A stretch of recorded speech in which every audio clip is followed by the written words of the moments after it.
There we go. Must have been that opener. Must have been too lively.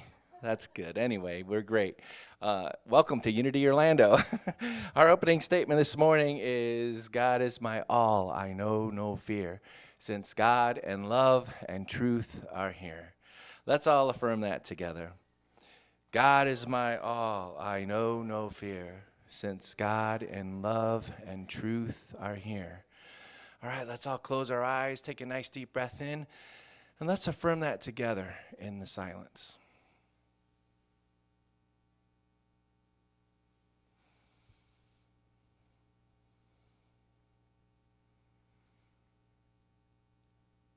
And so it is. And now if you'd like to stand and join us in singing our joy song this morning, it's called Life to Love.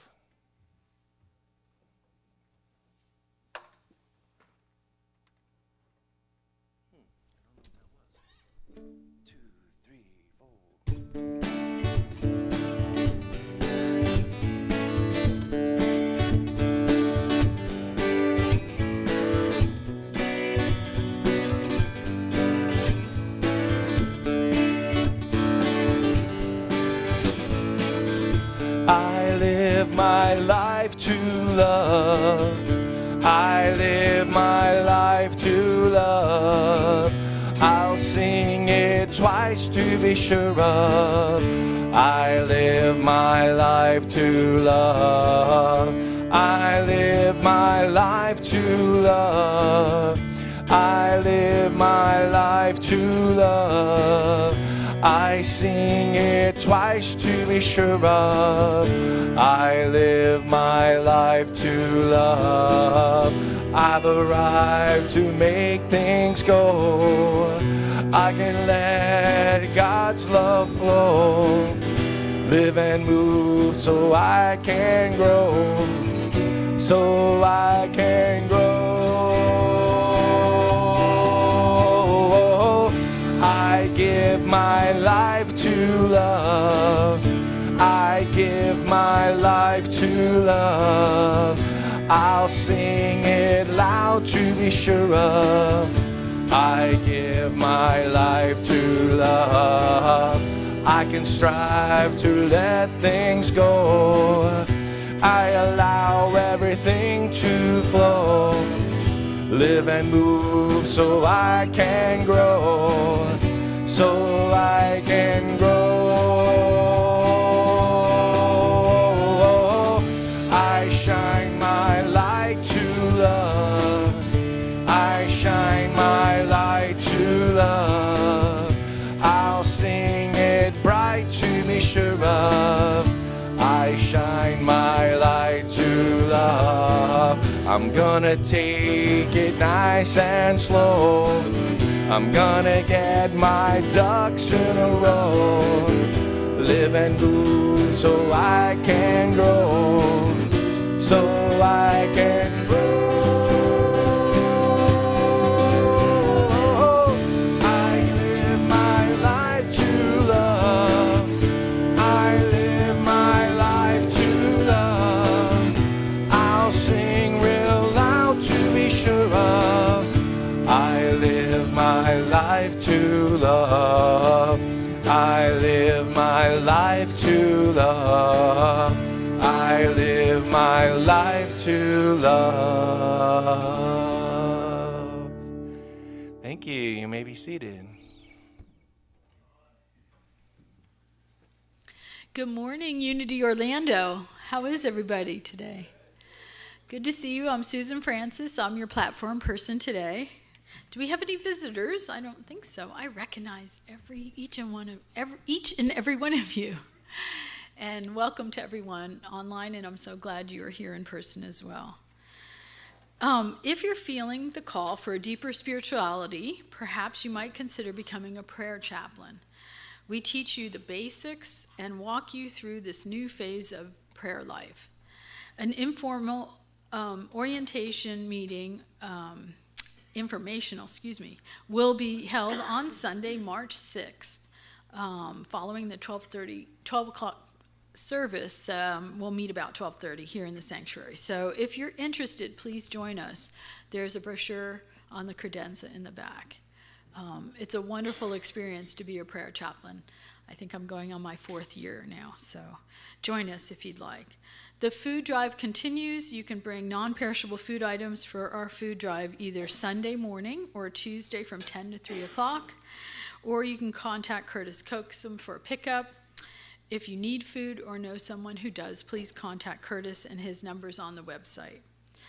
Our midweek prayer and meditation with myself and Reverend Ronnie is on Facebook the first and third Wednesday at 4:30. So this coming week will be our meditation. Join us if you would like to. Also, it stays on the Facebook page so you can listen to any time, and also posted on our website. Navigating A Course in Miracles with Reverend Ronnie and Paul Kenny is every Wednesday evening at 7 p.m. and they meet by Zoom. So if you're interested in attending, please email Ronnie so she can send you the Zoom link, and her address is on the website. Also, the Unity Men's Group meets every Wednesday at 4 p.m. outside Starbucks on Hal Branch Road on 436 in Winter Park.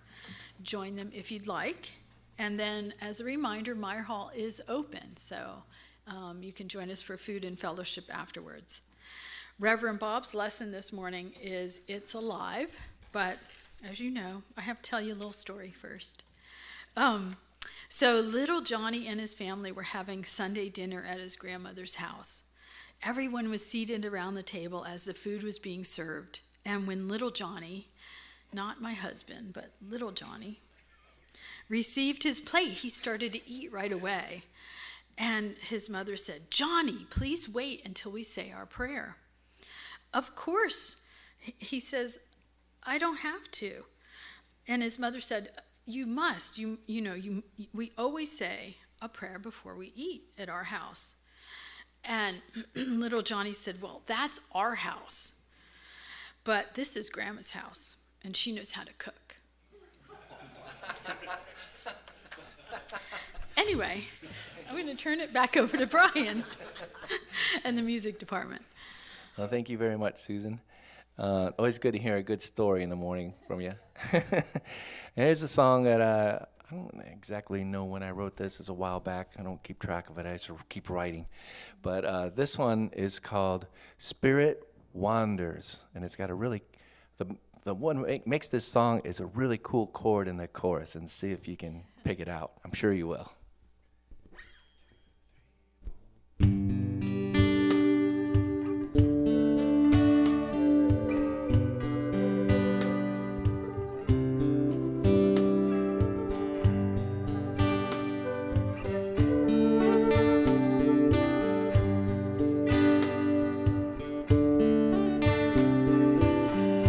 I don't know what you're here to be. I don't know if you sing harmony. All I know is that you're gonna see God's light in me.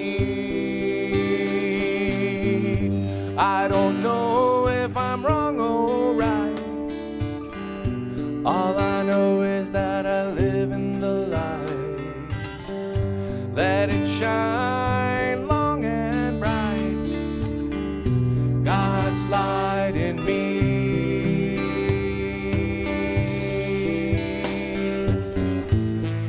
Spirit wandering, very slow. Spirit winds blow through my soul.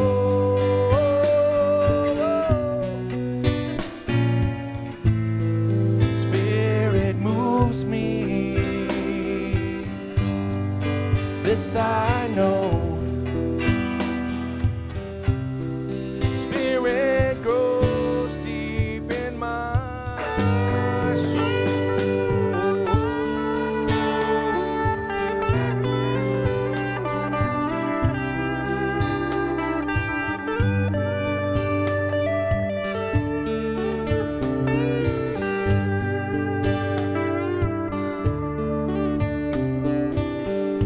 I'm a channel, I'm a stream.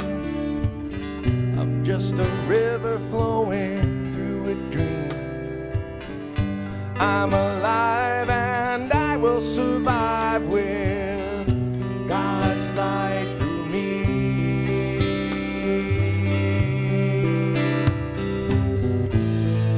Spirit wandering, very slow. Spirit winds blow through my soul.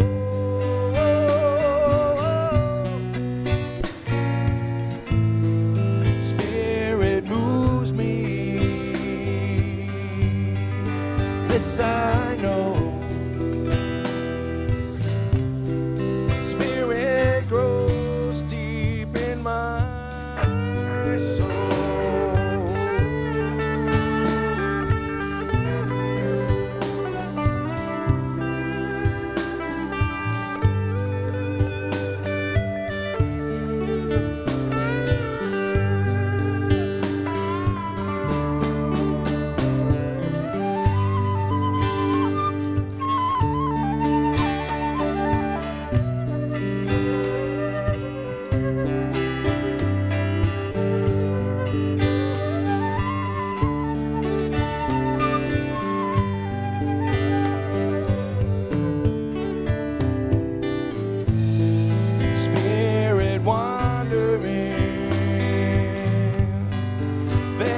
Slow.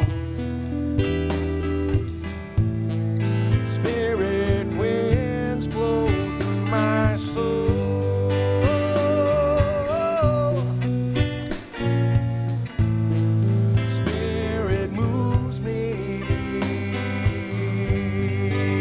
this I know. Spirit grows deep in my soul.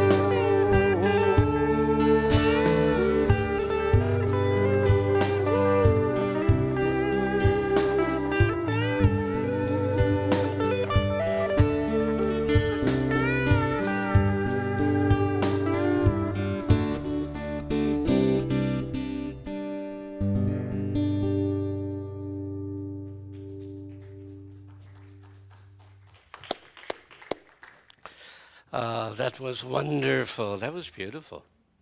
Haunting. I think I heard your chord. How is everyone today? Wonderful. Welcome to another beautiful day in paradise. Huh? Well, it is paradise if you take a look at what's happening in the other half of the world. So we want to hold those in Ukraine in our minds and our hearts. And see God's light shining in their lives. I'll leave it at that.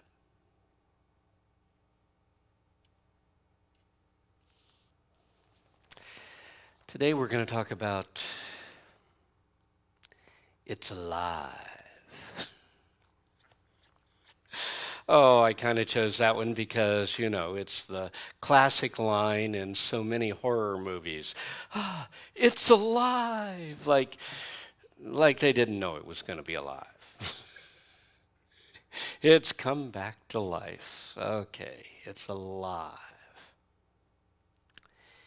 In unity, it's a much larger principle. It's alive. We have an affirmation that we use in unity all the time. I live and move and have my being within a sea of God life. Familiar to you, isn't it? It's one of my favorites. Can you imagine that? I live and move and have my being within a sea of God life. There's no place I can go where God life is not. Want to affirm that with me? Here together. I live and move and have my being within a sea of God life.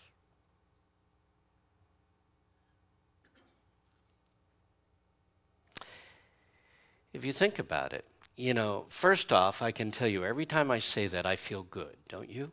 Isn't there a feeling to it? It feels so right. I live and move and have my being within a sea of God life. And what we're really saying is God life, God mind, is in everything. In everything. There's no place where that life is not. It's in everything. All the world, and that means all the universe too, is alive. We don't break it into dead and alive. It's all alive.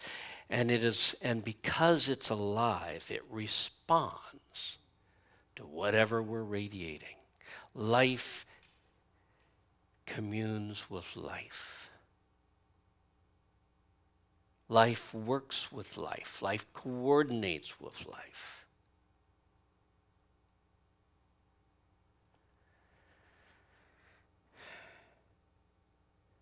And in the end, we can communicate with everything out there. We can communicate with the animals, with the plants, and quite frankly, all living things on any level sense our intent. We've already proven that one. They sense intent. Several weeks ago, I kind of got ahead of myself and told this story, but in The Secret Life of Plants, remember there was a researcher who hooked up an electrocephalogram to, or graph, or whatever it is, to measure the emanations coming off the plant. And he had his big pet philodendron in there, big, huge plant in a big pot. And he stuck it in one of the rooms, one of the research rooms. And then he had a guy who was doing whatever he said, and who would conduct the experiment. And he told the guy, go in and just look at the plant, and we'll see what happens. And he went in and he just looked at the plant, observed it, and kind of, and then came back out. And the researcher said, well, now I got a baseline. This is what happens. He was totally calm. He said, now he handed the man a machete. He said, you're to go back into that room, and you are to wave that machete and threaten that plant, but do not touch it. Okay. So the guy walks through the door, and he starts waving the machete around, and he's getting some nervous vibes off this plant. Suddenly the needle's starting to move. Okay. And he comes back out. Then he says, now I want you to take that machete in there, and I want you to cut that plant to bits. And the moment the man opened the door with the machete and stepped in, the needle pegged. It was just off the charts. And what the researcher did, of course, was before he got to the plant, he called out on the microphone and said, stop, do not do it.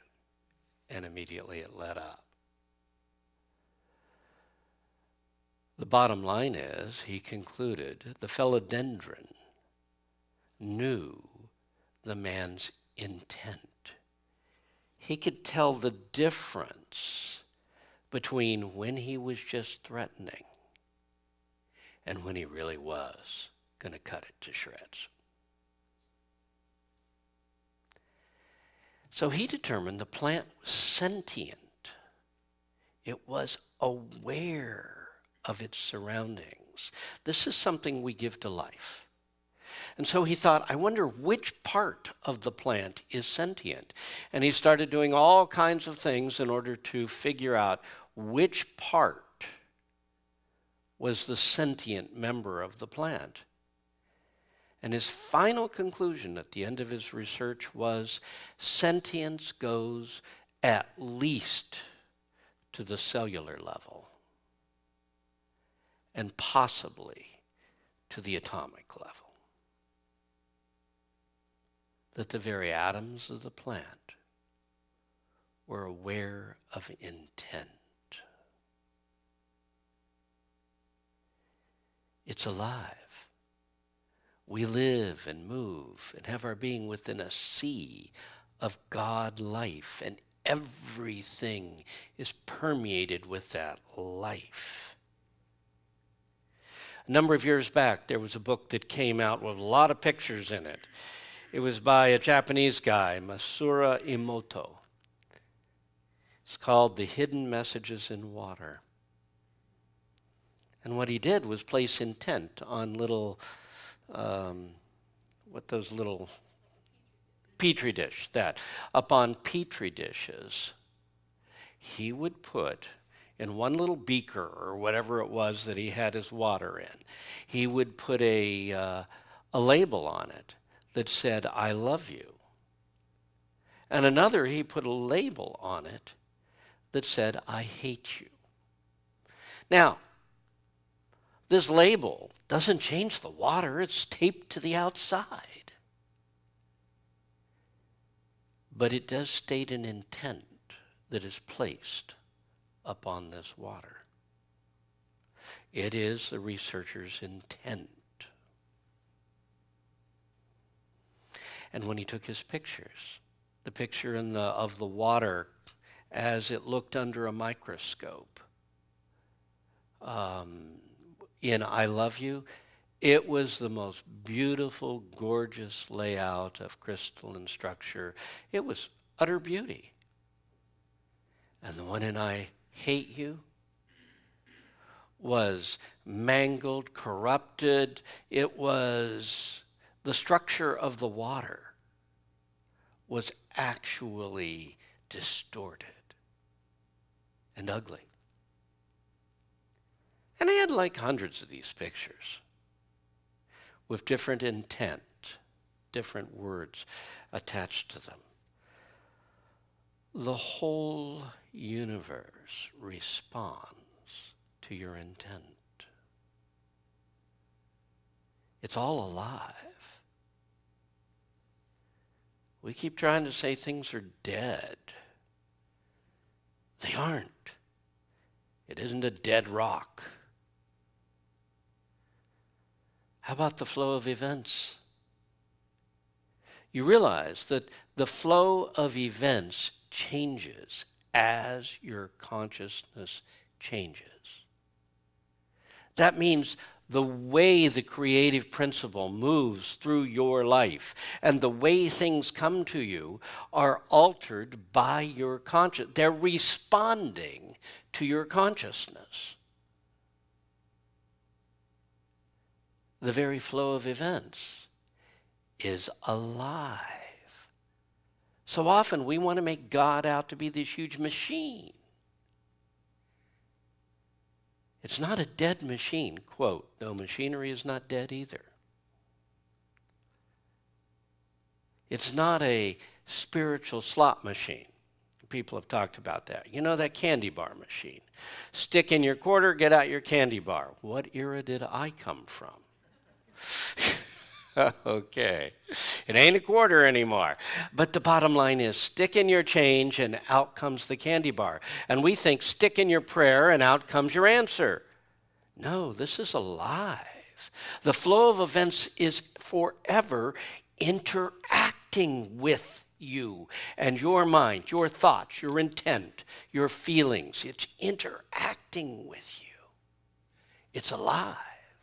The universe around us is actually alive. Bacteria responds to consciousness, the same as the water. If a healer holds a bacteria in a healing consciousness, it does not thrive. You say, well, wait a second, it should make the bacteria live. But if the bacteria is damaging to the human body, the intent here is healing for the human body. The bacteria shrivels under that intent. And quite frankly, scientific experiments, particularly those that are done on an atomic level, have to be done double-blind these days because it is a scientific observation that the researcher's intent can affect the results. We all know that now. It's a proven thing. Therefore, we have to make sure the researcher cannot have an intent that affects the atoms that they're dealing with. So, I want to go back to that idea of alive and dead because we're always dividing things into alive and dead, and that's just plain wrong. Things that don't wiggle are not dead. They are an expression of life on an entirely different order than we are. But they're still an expression of life. Everything is permeated with God life. That's what makes it alive. And so the rock, the wind, the mountain or the valley, the sea, the earth, the sun and the stars, they're all alive. They have consciousness. It's a big jump for us to move out of things that wiggle, to move beyond that and realize there is life here, there is consciousness here. Because this consciousness is of a whole different order than we normally consider. But to divide things into alive and dead is just plain wrong. The life that fills them is the life of God, that your Father in heaven who lets his sun to shine upon the good and the bad, his rain to fall upon the just and the unjust. Your Father in heaven whose life moves through things that wiggle and through the rock that stands still and the planets and the stars. It's all God life, though much of it functions differently than the way we do. But we have to, at some point, realize everything around us is alive and can be communed with, because we live and move and have our being within a sea of God life, because God life permeates everything, even the vacuum. And if we realize that God is in everything, then we need to live our lives with respect for all life. All life. In Ephesians 4:6, there is one God and Father of all, who is above all and through all and in all of us. It's important for us as human beings to know God is inside of us, but God is also above all and through everything we encounter. It's all God, right?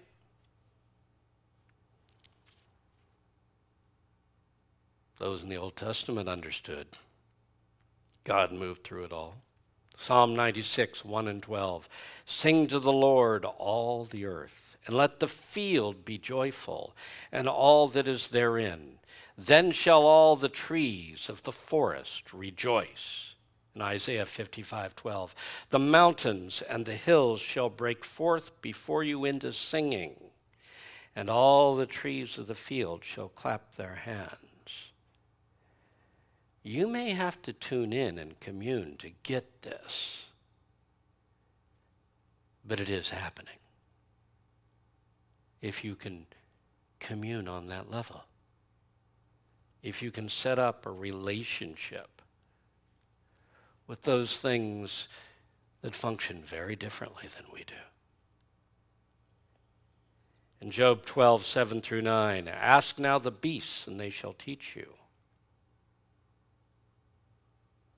The fowl of the air, and they shall tell you. Or speak to the earth, and it shall teach you. And the fishes of the sea shall declare to you. Who does not know in all of these that the hand of the Lord has made them?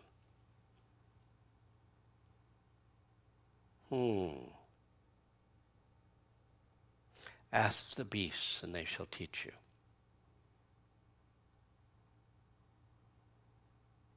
Trying to remember what the title of that book was, where the author works with, it was written quite a while back, and he works with this dog that was in the early movies, a German Shepherd by the name of Strongheart. And in the end, as he's taking care of Strongheart, he learns that if he's quiet and listens, he can get what's coming from Strongheart. And it can truly expand his horizons. Let the beasts teach you. Let the earth speak to you. This planet is a living being, and we draw our life, our physical life, from it. To call it a dead rock is amazingly arrogant. So how do we develop an awareness that all the world is alive with God life? I suppose the first step is to develop a habit that is to talk to and strive to set up a rapport with everything in your world around you, whether we classify it alive or dead. Try to set up a rapport with everything. Now let's start with the things we think are alive, like the animals. I mentioned Strongheart. Here's the communicating with an animal often takes place more on a telepathic level. Though you can use words, they'll get the pictures as you use the words. And we can communicate amazing things. Years and years ago, when I was in Venice, Florida, I'd moved into this community with my cat, Pippin, and a family, but this story's about the cat. Okay. Pippin was an amazing hunter. We'd taken him to South Dade at one point. He'd battled with farm cats, almost been killed several times, and he learned how to fight. So he was king of the hill when we moved into this little suburban neighborhood. He didn't seek out a fight. He was always a lover. But you didn't mess with him. And somewhere along the way, he learned to hunt. And it was the raw meat that kept him in such good shape. But one day, one of the neighbors came over to me and said, "We've all been talking," as they do in little neighborhoods. "And we're concerned. Your cat is killing birds. Is there anything you can do to stop him?" I said, "He's a cat. I'm not sure. But okay, I'll do what I can."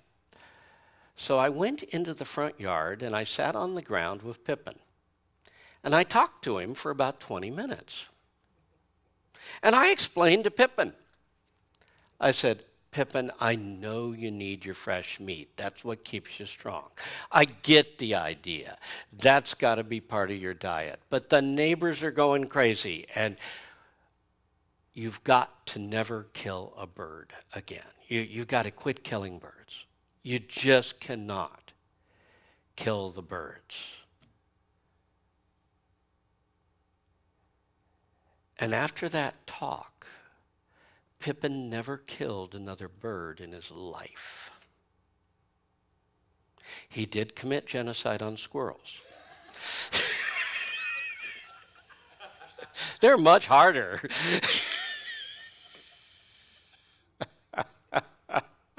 Neighbors didn't seem to mind that.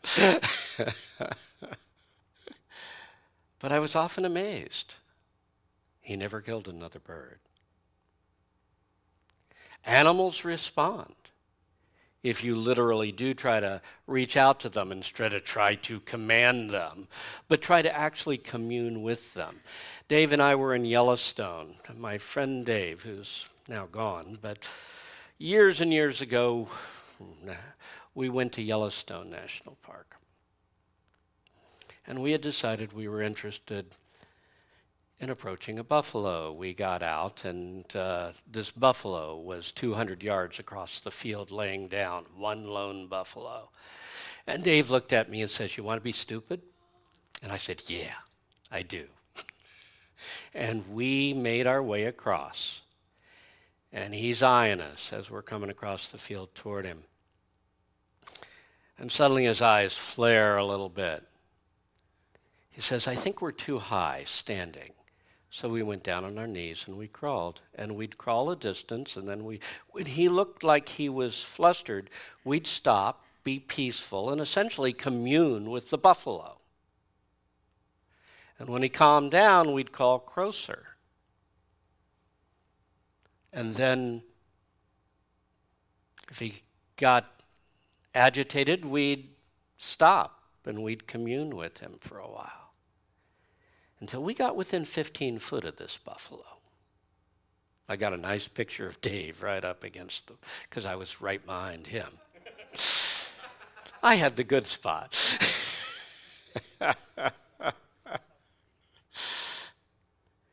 And he turns to me. Now we're as close as we think we ought to get. And he says, nothing's happened.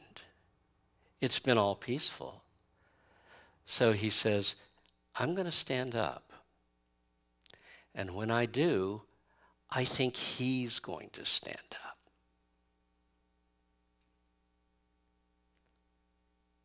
And so we both got up together.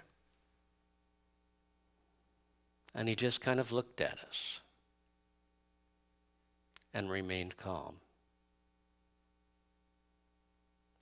And both of us had that impulse of, he didn't move, let's wave our arms, let's do something. And both of us came to the same conclusion. That would be sacrilege.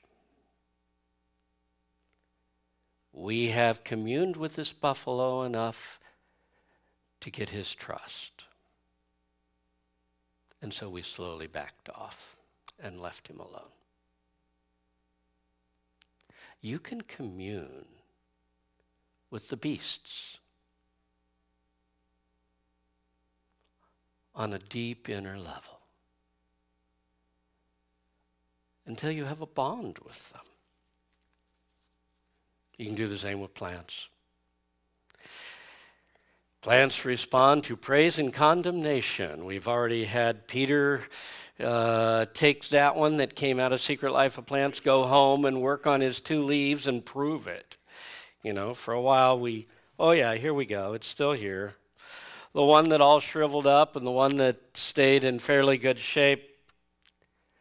The one that stayed in good shape was praised, the other was ignored or condemned. Plants respond. And if you've been around long, you know that during my era in Fort Pierce, I had all my roses in pots, and I thought I'd take them down one Easter, and I wanted to show them all off. And these roses I spent time with every single day. They were my pet roses. I went out and I fertilized them and watered them and all of this stuff. And so I went out and I had a long talk with the roses, same way I did with Pippin. And said, I need you to bloom for Easter. And the one that was opening 2 weeks early, the white one, literally stopped where it was. And the red one that I don't know how on earth you're going to do it, but if you can at all move that along, I need you to bloom. And it moved faster than I've ever seen a rose move, and every single one of them was blooming for Easter. If you can set up a rapport with life, I don't care what form of life you're talking about, life will respond. Even those things that we think are inanimate objects have life in them, or they wouldn't be. And they hold the intent of their creator. And they respond to the intent of the user. A few weeks back, I told the story of my Volvo that I thought was going to not even get me to the car dealership. Looked over the local cars, decided I didn't want them. I'd rather fix up my own car. And when I got in it thinking, I don't know whether this will get me home, I turned on the key and vroom, it was the best this car had run in months. After I decided I liked my car. Funny how that happens. Okay, so if number 1 is talk to and strive to set up a rapport with everything in your world around you, whether we classify it alive or dead. Number 2 is strive to feel the spiritual essence of God's other creations around you. Everything has an essence. It can be felt. Maybe not put into words, but it can be felt. People have an essence. And no two are exactly alike. They all feel unique. This world is an art gallery with billions of paintings called human beings.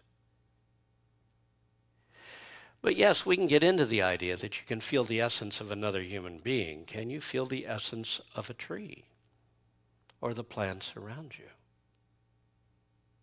Obviously, I set up a rapport with my roses. But at one point, I was in Austin visiting my parents when they were there. And I went out on that back porch and I saw this big tree and I thought, I'm going to meditate on the tree. I want to know what it feels like to be this tree that grows in this spot all by itself for all these years. And I just kind of enveloped the tree, loved the tree, tried to feel the essence of tree-ness. And in the process, set up a rapport. And when I left, all I could say was, my friend, the tree. There was a rapport between us. And of course, that's what happened with nature. And for years, my mantra was, nature is my friend. Started with meditating on the beach until I found a harmony that allowed me to be in a bubble of stillness while there's a gale wind storm, throwing little water bullets horizontal instead of vertical because the wind was so strong, but they're going around me. And I realized, I've created that rapport, and nature is my friend. And from that point on, I've always felt I had a relationship with the spirit of nature. There is a spirit to everything. And in later years, I learned to establish a relationship with that valley in Colorado where my parents lived and where I went out and worked on that house for sometimes 2 months at a time, a space where if someone drove by, you went out and looked because no one was out there.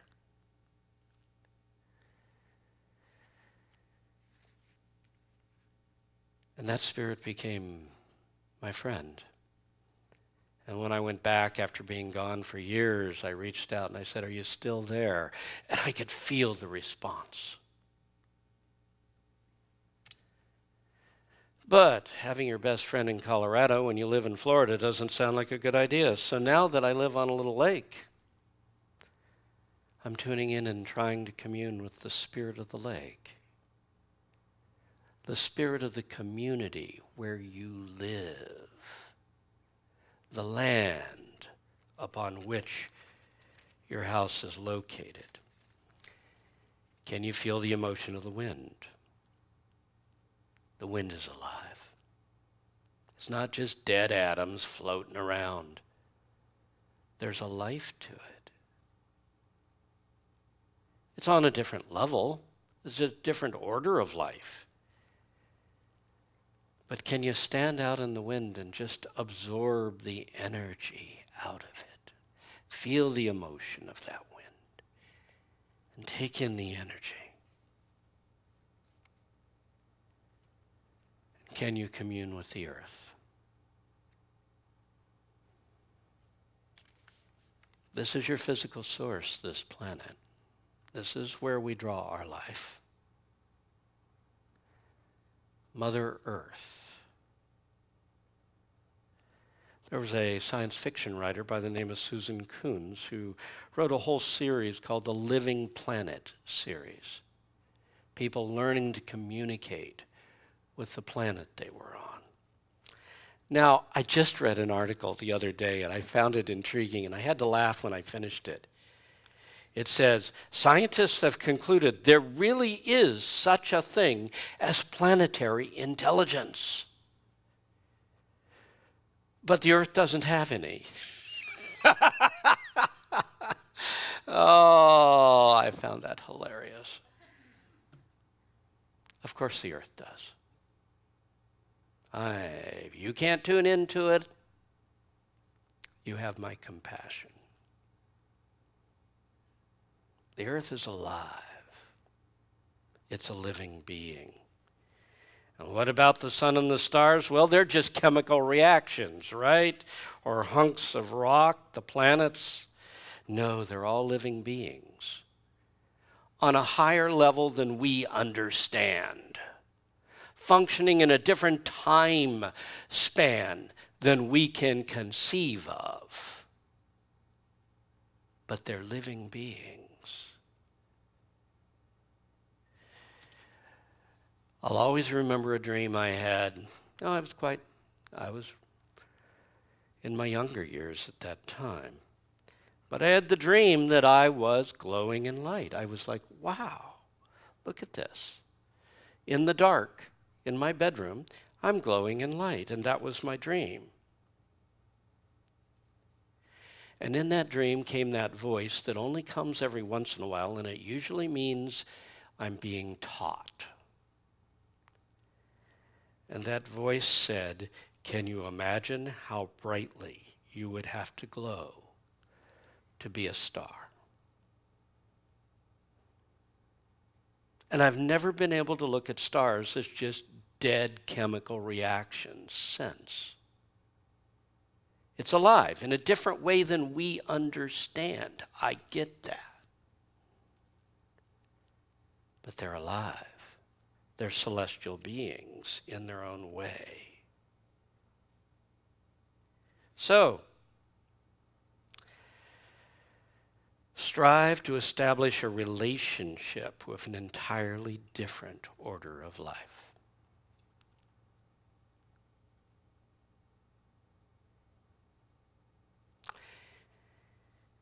Being one with God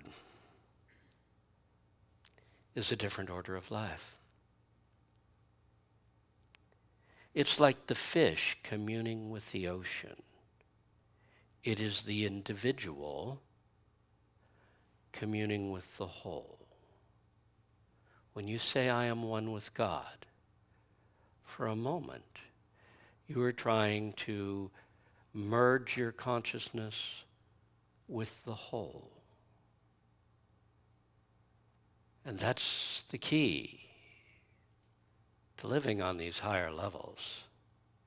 I am the individual, but I also am the whole. And I am both in the end at the same time.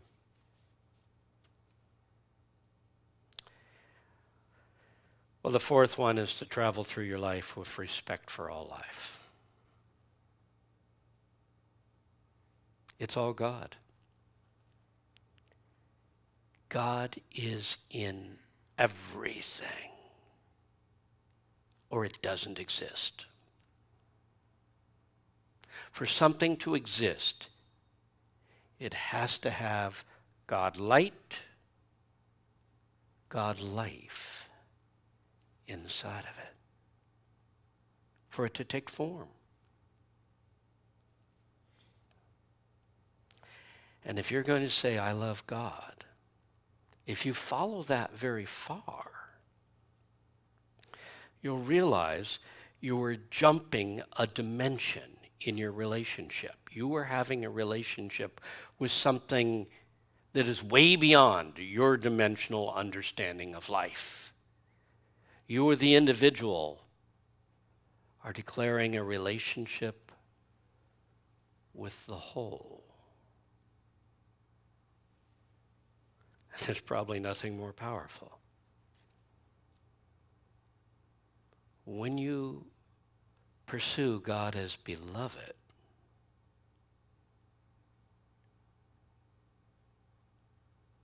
you are loving a living being or living beingness. Let's put it that way. You're loving from one dimension to another, to something extremely expanded. So never look condescendingly towards any form of creation or call it dead. It's not less than. It's not unimportant. There is God life in it. There may be a time when you slap the mosquito because that's the way life moves forward. But you do it knowing everything has God life in it. You do it with respect. The Native Americans killed to survive. They hunted. But they had tremendous respect for the life in the prey that they ate. When your intent is respect for all life, that intent can open doors that nothing else will.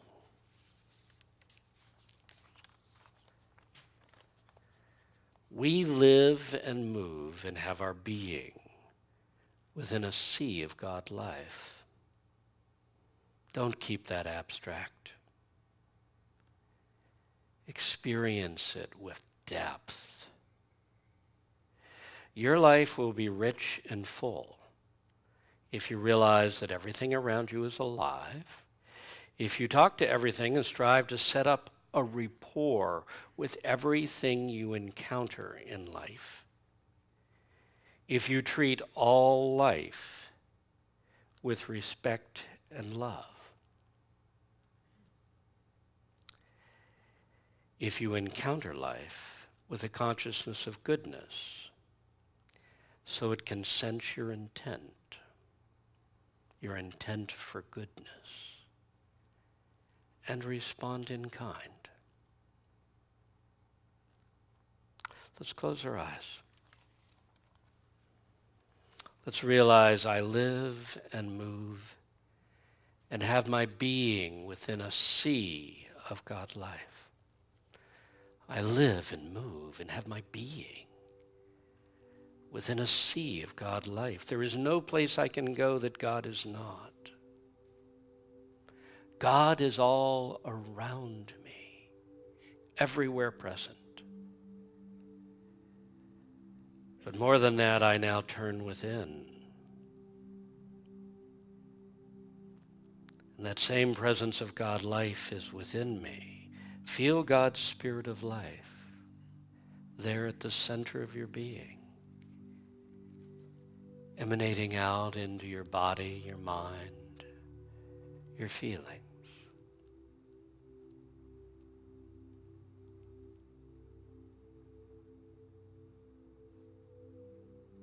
Now stretch out an embrace. Feel your harmony with, your rapport with, commune with God life all around you. The people. Feel the spirit of life that moves through everyone around you and moves through you. The animals and the insect life. We all share this planet.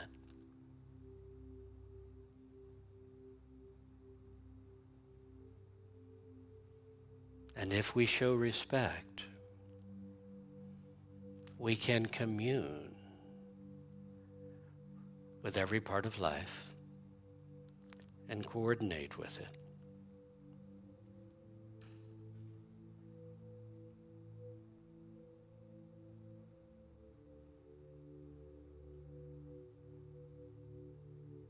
Feel yourself communing with the animals, the plants, the trees. Feel the spirit in the wind.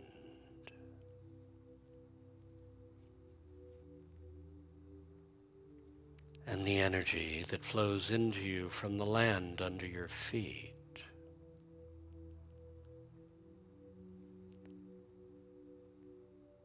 Sense the spirit that pervades your community where your house is located.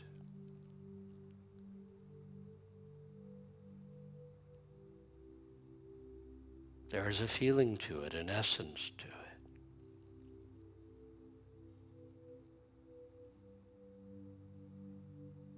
Feel the spirit moving in the sea surrounding the land.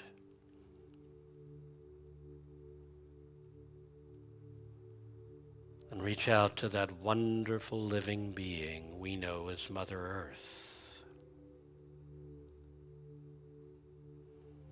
that is our host.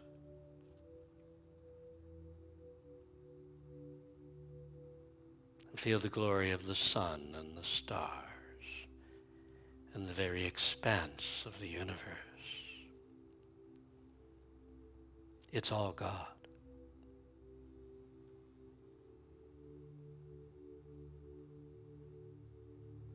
Feel yourself in harmony with all life.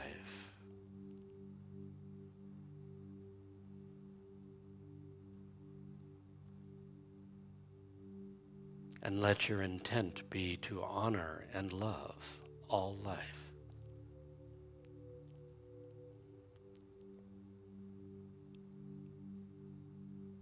And commune with the Spirit that moves through it all.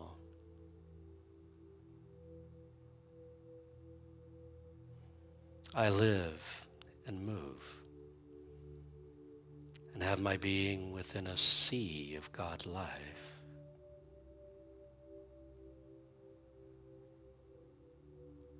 And for a moment, love God by embracing the whole. I love the whole, the Spirit that moves through all of life.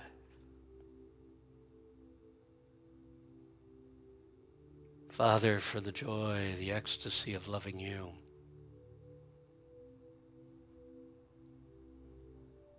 and for that wonderful privilege of being your beloved child,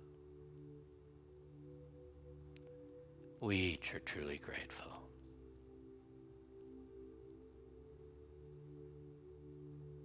Thank you, God. Amen.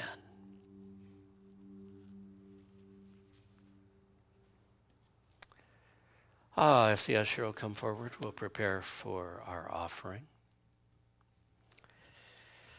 For you at home, the instructions are go to the home page at the end of the service. Hit the Donate Now button, and you can use PayPal or credit card, or you can pull off the address and mail us a check or call the office for regular offerings. I want to thank you all. Every single one of your offerings, whether they be large or small, make a difference for us. And yes, we do feel it when they slow down. So thank you. Let's hold our offering in our hands and affirm together.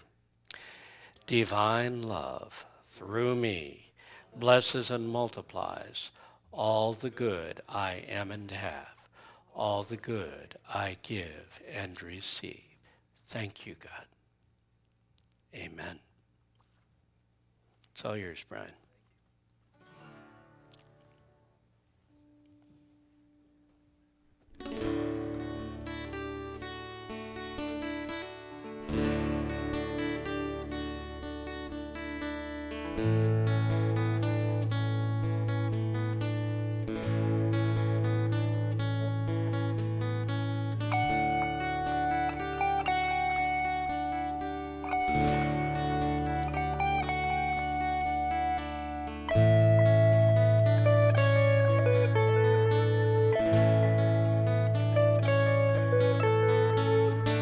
When I see the sun and the sky turn blue, I feel alive.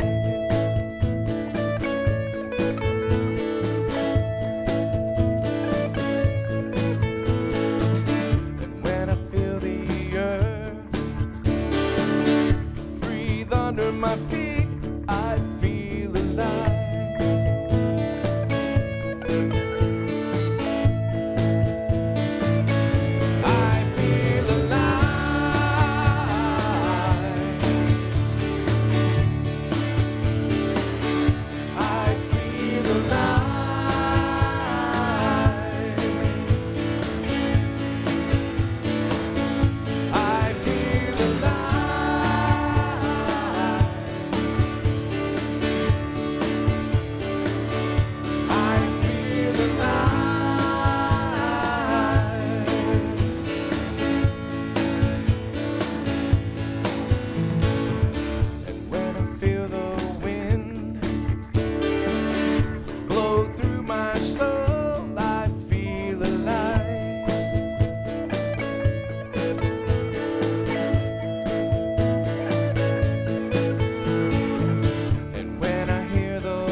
from your cheek, I feel alive.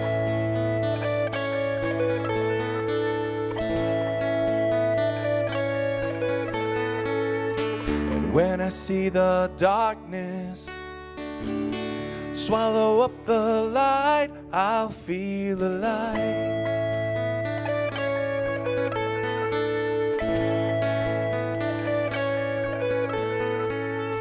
And when I enter that tunnel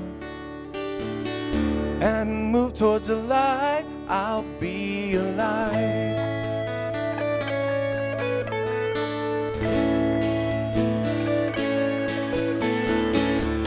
And when I leave this world for another world, I'll be alive.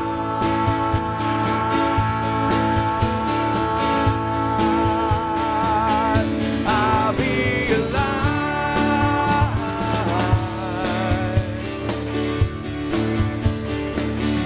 I'll be alive.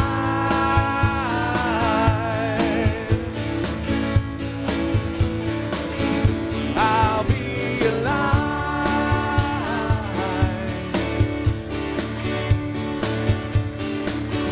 I'll be alive.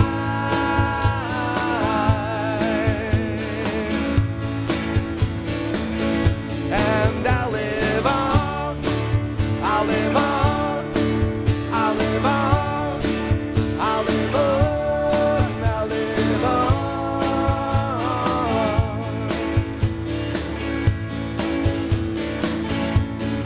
We will live on. We will live on. We will live on.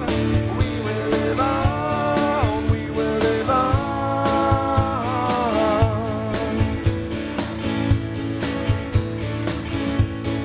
We will live on. We will live on. We will live on.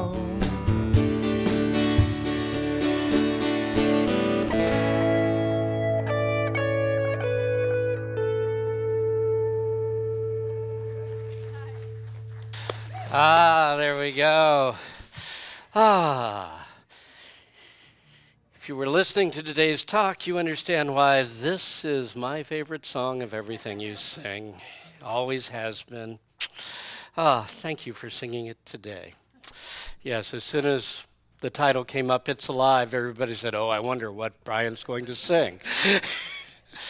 The song Alive. Let's see. Whether you're watching at home or attending in person, thank you for being part of Unity Orlando. Next Sunday, I'll be speaking on going to headquarters. Going to headquarters. Let's all rise and radiate into the world the prayer of protection. Together, the light of God surrounds us. The love of God enfolds us.